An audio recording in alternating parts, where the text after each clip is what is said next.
Welcome to an episode of InRange. I'm coming to you today from Houston, Texas at the Buffalo Soldier National Museum. You may have seen an episode here already before, but what I want to do is join my friends Cale and Jason, who work here at the museum. We're going to have a tour of the 92nd Infantry Division.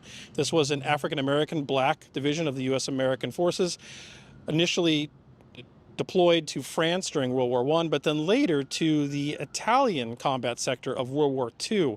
The Italian combat area is generally kind of neglected in discussions about World War II in general, and this being a black African-American division, referred to as the Buffalo Division, even more so ignored when having conversations about that particular theater of combat.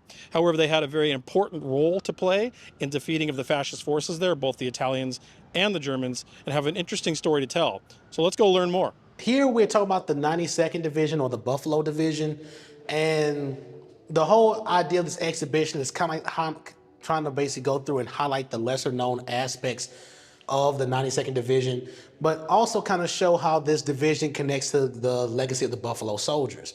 So with the 92nd Division, they get their start after the outbreak of World War I. They're raised in October of 1917, which is interesting because when they're created, they're basically the first all-black or first basically black-dominated combat division to be raised by the U.S. Army during World War I. And so the regiments are pretty much spread out throughout the entire country, one of which, the 367th, is raised in Camp Upton, New York. And what's interesting about the 367th Infantry Regiment is that among their initial staff cadre was 11 guys from the 25th Infantry Regiment. And we don't really have that much to kind of corroborate how the story got spread, but we do there's light evidence here or there that the soldiers might have heard the stories of the Buffalo Soldiers on the Western frontier from the veterans of the 25th Infantry, and the young guys were like, this seems like a pretty interesting name. So what you see is that the 367th Infantry Regiment, they start referring to themselves as the Buffaloes. And that name in turn kind of spreads from the 367th to ultimately become kind of the moniker of the 92nd Division, the Buffalo Division. And what's interesting is that with that name, you kind of see the continuation of the nickname Buffalo Soldier being kind of carried on, not by soldiers directly in the 9th and 10th Cavalry Regiments or the 24th and 25th Infantry, but rather black soldiers who were trained by them during World War I. So one of the distinct features about this division that makes it very interesting is the fact that they were part of the American Expeditionary Force. They're one of the divisions, other than the 93rd here. The 92nd was able to fight under American troops for a time before being transferred over to the French army to help support their lines as well. But they participated with the Meuse-Argonne offensive in the fall of 1918, and it was a very interesting time for American soldiers to be in World War I, because we just did not realize the deadliness of trench warfare up until towards the end of the war. Before we move on, one of the interesting things I want to kind of highlight is this artifact right here, the M1917 helmet. It's kind of difficult to see, but if you look close, like it has a kind of basically a disc in the center, and it has a buffalo on it. And Jason basically checked it, and it apparently is actually a helmet from that time period. So this helmet would have came from one of the soldiers that served in the 92nd Division during that time. Like they probably brought it back either as kind of a keepsake or something like that.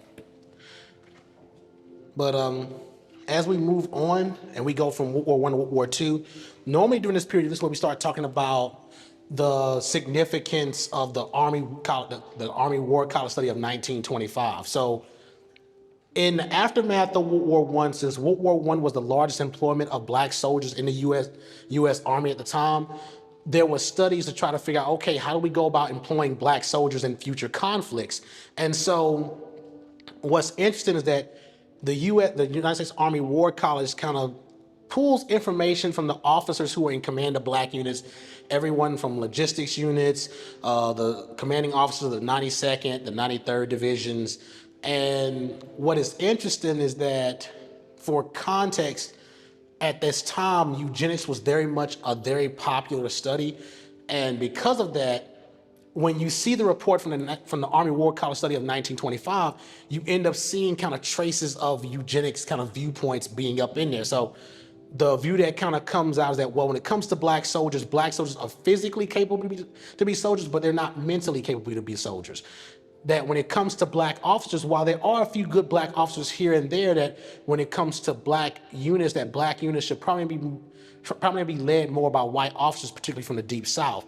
When it comes to black combat units, that they should only be a certain size, and that when it comes to the employment of black units, that they should be more in logistics roles where it's going to be more fitting. And so the reason why we mention this is because when World War II breaks out, whereas in World War I, it's like, okay, we need to raise these units. We need both black and white soldiers to basically help fight this war. When World War II breaks out, a lot of the black units are kind of under this cloud of the Army War College study of 1925.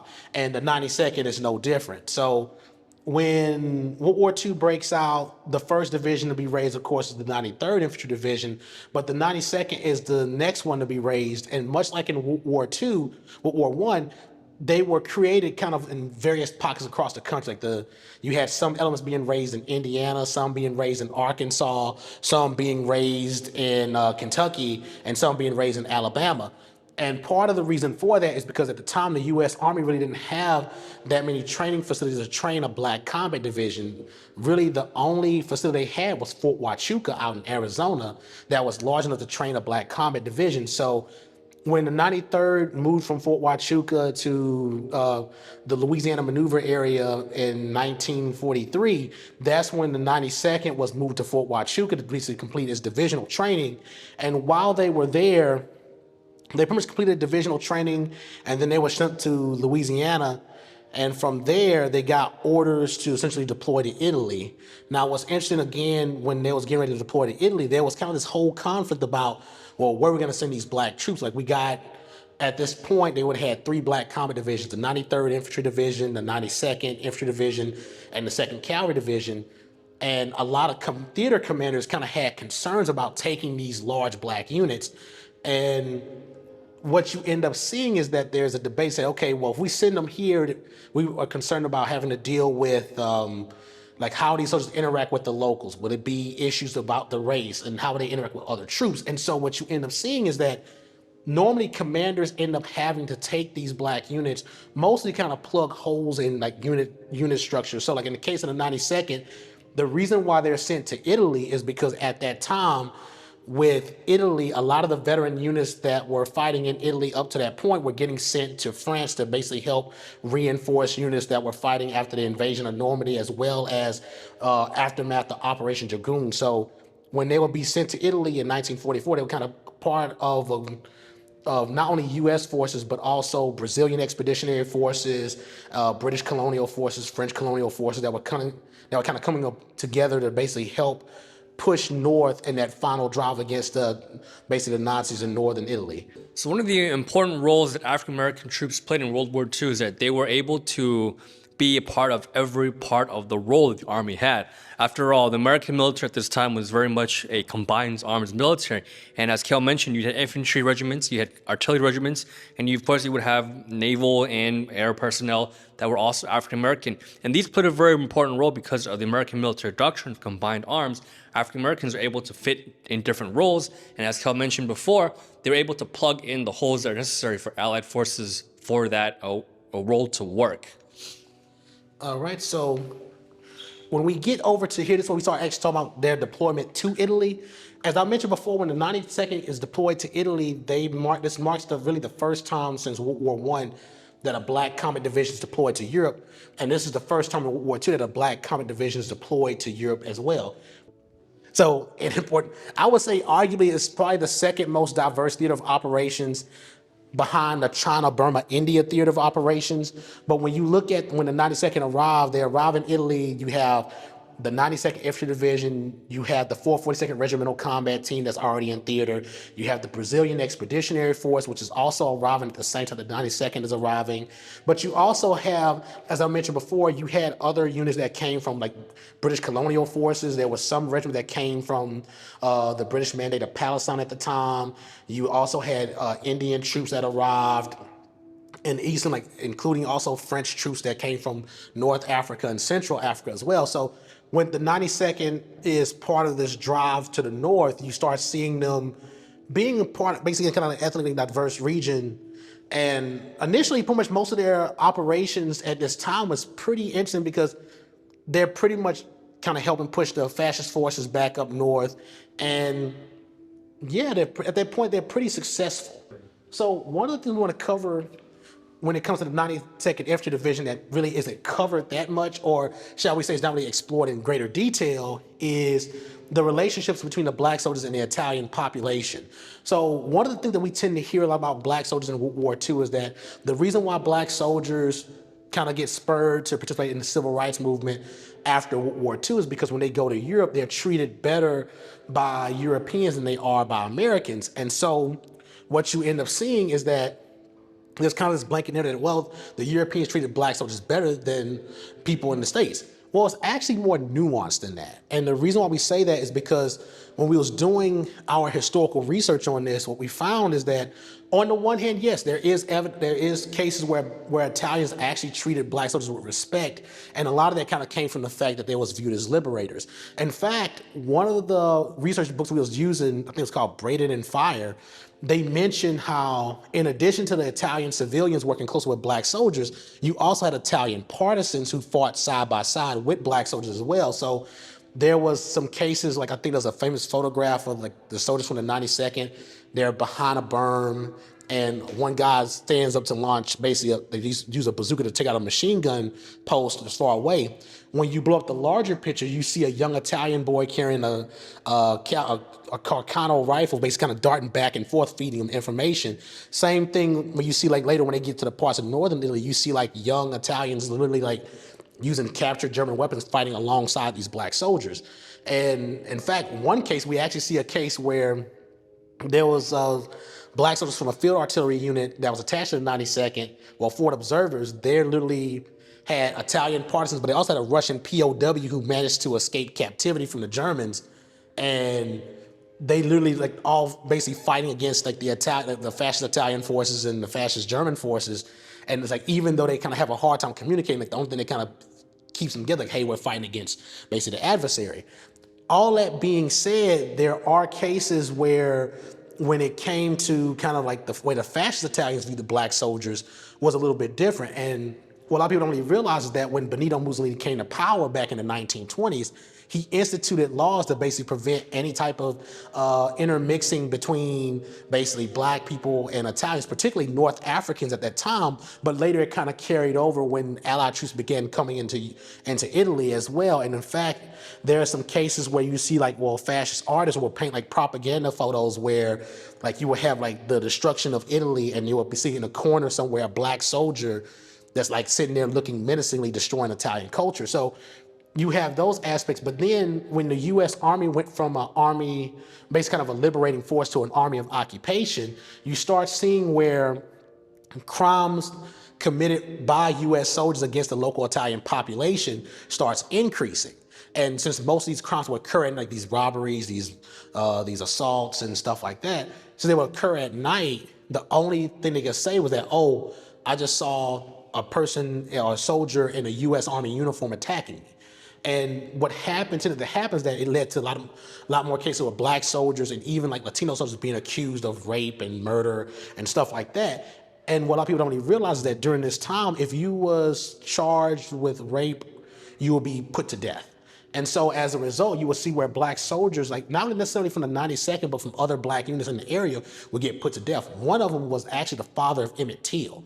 And what happened was that, kind of showing the long range consequences of this, when he was put to death in Italy in 1945, and fast forward to 1955 when Emmett Till was killed, you had where some people that was like, oh, well, see, Emmett Till actually did do what he did because he deserved to die because look at what his father did in Europe. So like that's kind of one of the long-term consequences that you see of this. And in fact, one of the things I think we was able to get on the panel, we actually found a document where the U.S. Army went back and said, okay, well, they actually published guidelines say, okay, this is how you must interact with the Italians, how the Italians must interact with the black population moving forward following the occupation.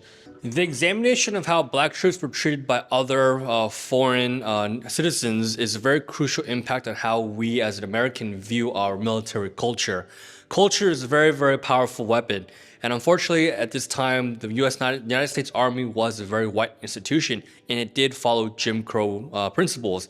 And so one of the exportations the United States military did as it was occupying Europe was sort of export Jim Crow principles as well, therefore allowing the treatment of African Americans to be hindered by foreign citizens like the Italians and the French, as well as the British. This point right here, this is what we talk about, arguably, depending on who you talk about, one of the more controversial battles involving the 92nd, and that is the Christmas counteroffensive in 1944. So up to this point, the 92nd Infantry Division has mostly been kind of pushing their way north along with other Allied forces, and they're pretty much right in the northern regions of Italy. And while they're up here at this time, they start preparing to halt operations around the time for Christmas. Basically, kind of getting to a point where they reach a stop point in their offensive operations and kind of wait till the winter kind of pass through. Now, during this period, you have kind of a combined fascist Italian German force that is slowly building up on the other side of the Allied lines. And you have reports from like Italian civilians who are fleeing from them, as well as Italian forces who are defecting from those units, are basically reporting to both the civilians and even the black soldiers from the 92nd saying, hey, there is a massive buildup of forces across the lines. There is very likely going to be a counterattack sooner or later.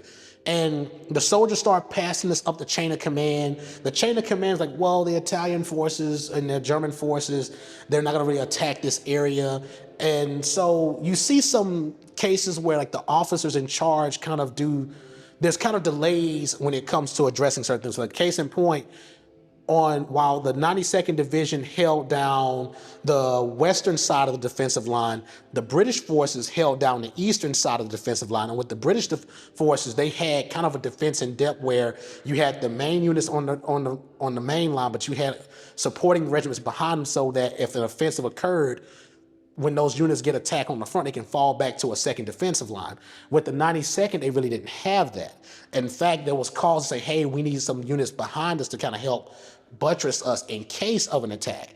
And the British started actually shifting, I think it was the 8th Indian Division, to try to help reinforce the 92nd. But by the time this occurs, the counteroffensive goes off. Now, some people say it was an actual counteroffensive. Some say it was a reconnaissance in force. But either way, you have where an Italian field commander launches this offensive and literally creates a bulge in the 92nd line, and it lasts for like a few days. During that time, the 92nd sustains heavy casualties. You have where some companies are literally wiped down to a man. In fact, the Medal of Honor recipient John R. Fox, who was from the 366th Infantry Regiment, this is when he earns the Medal of Honor, or earns what would later become the distinguished, well, he would later earn the Distinguished Service Cross, but posthumous like years after the fact. But during this time, he was a forward observer, and literally the German and Italian forces really overran the position, and literally to save the people that was retreating from the town, he ordered the people to basically fire artillery on their position to try to eliminate the Germans and buy towns for the people that was escaping. And so all this occurs, and it gets to the point where some units are like severely decimated, and some units are decimated, some units pull back, and of course this leads to the accusation that, oh, well, these guys are they're cowards, they're being cowardice because they're retreating and they're not staying and fighting to the last man. And so once the Indian forces start shifting positions, and then with artillery and better placement artillery, you start seeing where the lines stabilize, and they ultimately get back to where they were prior to Christmas of 1944. But with that whole offensive operation, or that reconnaissance in force, depending on who you talk to, it substantially changed the 92nd after this point.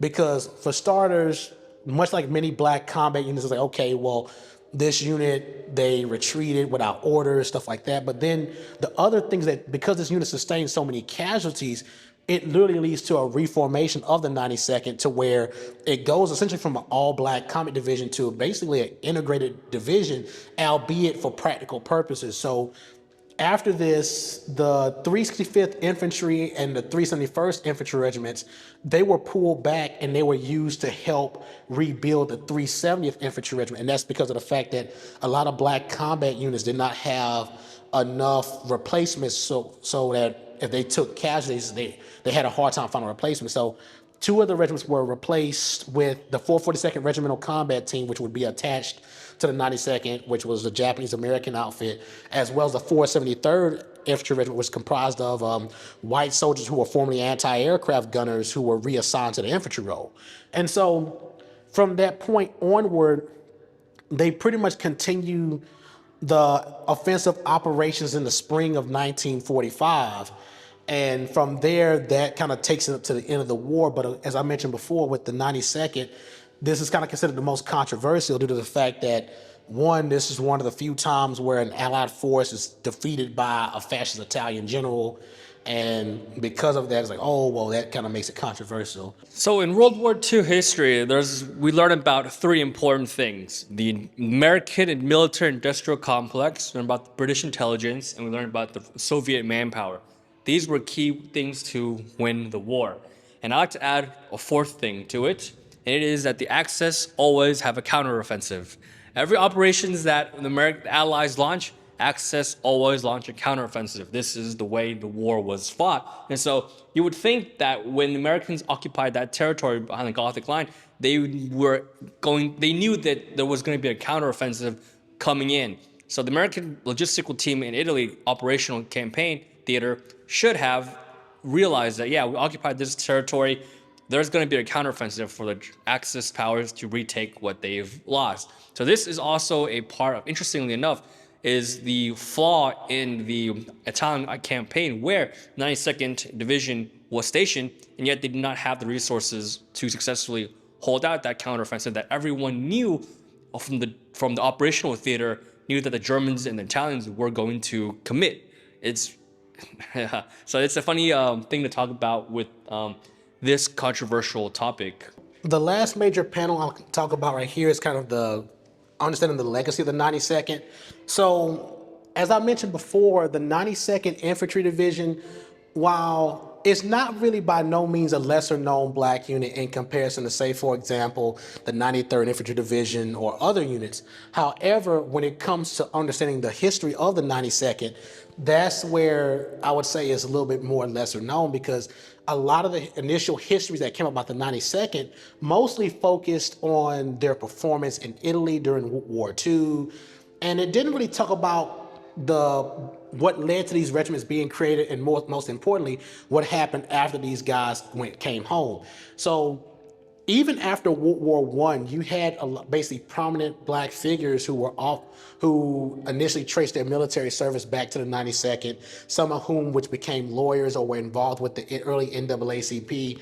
And it's kind of the same here with the 92nd as well after World War II. You see a mixture of black generals who go on to serve in the Vietnam War, but also like black politicians and even black advocates who come out of the 92nd. And even there's a comic strip artist who was with the 92nd in World War II who created a comic strip called Quincy, and was, I think at the time, one of the few black comic strip artists out there. So in terms of the legacy, in terms of the immediate veterans, you have those connections. But when you talk about the multi-generational legacy of the 92nd, this is where you start talking about having conversations about everything ranging to like multi-generational wealth or the denial of such, as well as how we go about looking at the nuanced histories of these units. Because case in point, with a lot of the initial, as I mentioned before, a lot of the initial histories of the 92nd focused more on the defeats, whereas like when the veterans as well as other people started re-examining the history of the 92nd, you start seeing a more nuanced history where on the one hand, you see how the U.S. Army in some regards would kind of deal with black troops, but also like how in the case when they started re-raising some of these units, how some of these units comprised of entirely black command staff, like the 597th Field Artillery Battalion and the 600th Field Artillery Battalion and 366th Infantry Regiment.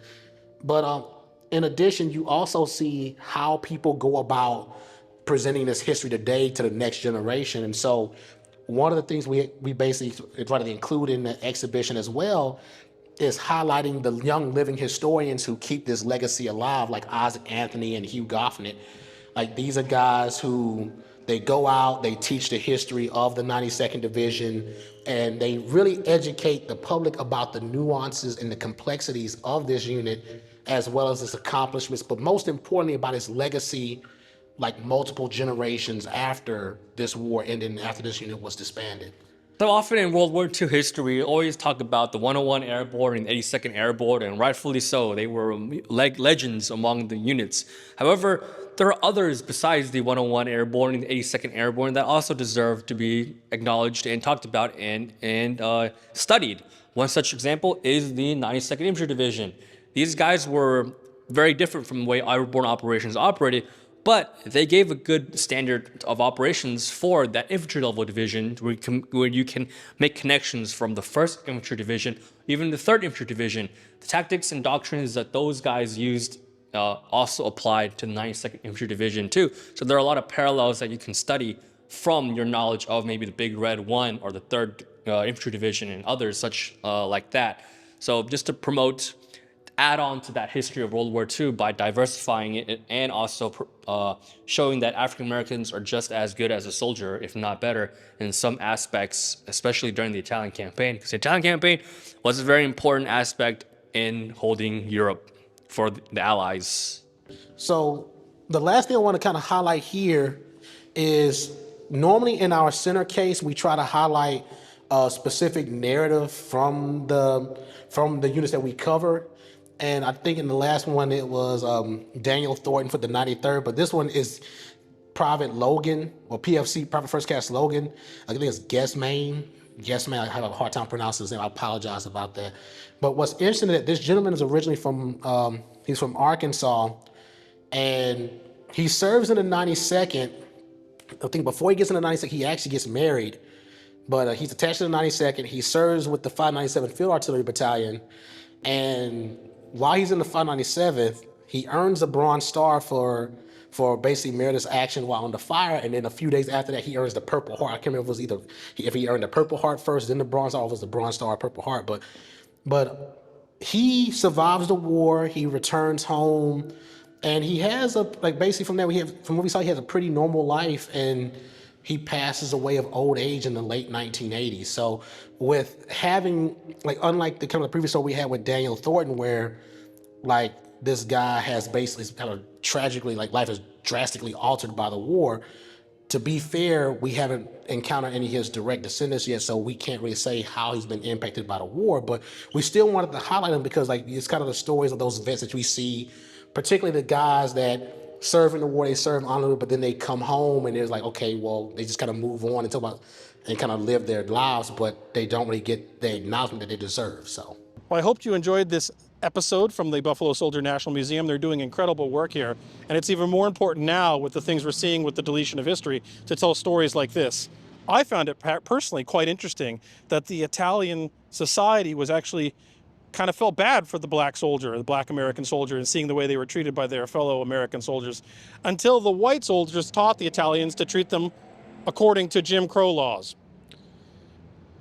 Crazy how that sort of thing happens, huh? Instead of mutual respect, they taught the fascists to treat the black people worse than they were right off the bat. I don't know what to say about that, but it's important that we remember stories like this, and we remember the men that comprised the 92nd Infantry Division, this Buffalo Division, and what they contributed to not only the success of defeating the fascists during World War II, but to American history in general. If you like this content, please consider supporting me on Patreon, patreon.com/InRangeTV. But more importantly, come down here, support the Buffalo Soldier National Museum, and spread this video to people who need to see it, because these are the stories that need to be told, because this history is American history. Thanks for watching.